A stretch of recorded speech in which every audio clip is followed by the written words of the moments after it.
সালাম আলাইকুম। তায়েফ এক পাহাড়ে ঘেরা শহর, ঠান্ডা আবহাওয়ার মাঝে এক ঐতিহাসিক করুণ অধ্যায়ের সাক্ষী। এই শহরেই রাসূল সাল্লাল্লাহু আলাইহি ওয়াসাল্লাম আশ্রয় নিয়েছিলেন যখন মক্কার মানুষ তাকে প্রত্যাখ্যান করেছিলেন।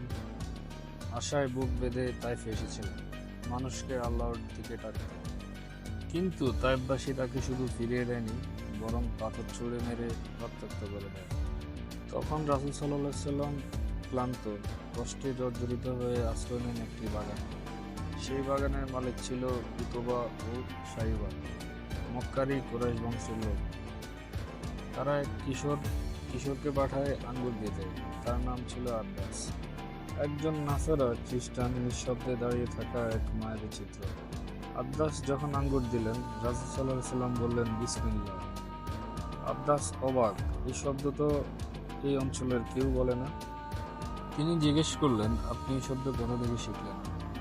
রাসূল সাল্লাল্লাহু আলাইহি ওয়াসাল্লাম বললেন, আমি এক নবীর অনুসারী, আমি ইউনূস আলাইহিস সালামের ভাই।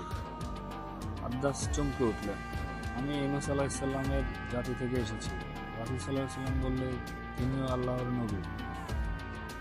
আব্বাস সজোরে রাসূলের মাথা ও হাতে চুম্বন করলেন। এক অমুসলিম কিশোর সেই রক্তাক্ত সন্ধ্যায় নবুয়তের আলোতে আলোকিত হলেন। আজ সেই স্মৃতিবিজড়িত স্থানে দাঁড়িয়ে আছে মসজিদ আব্বাস, যেখানে কেবল একটি স্থাপনা নয়, বরং ধৈর্য, দাওয়াত আর মানবতার এক অমর চিত্র। এই গল্প আমাদের শেখায়, যেখানে মানুষ প্রত্যাখ্যান করে, সেখানেই আল্লাহর আশার দরজা খুলে দেন।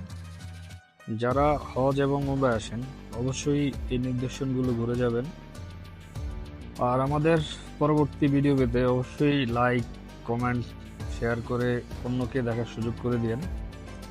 তাহলে আগ্রহী হয়ে আরও জিয়ারতের স্থান দেখাবো, এই প্রত্যাশা করি। সবাই ভালো থাকবেন, সুস্থ থাকবেন।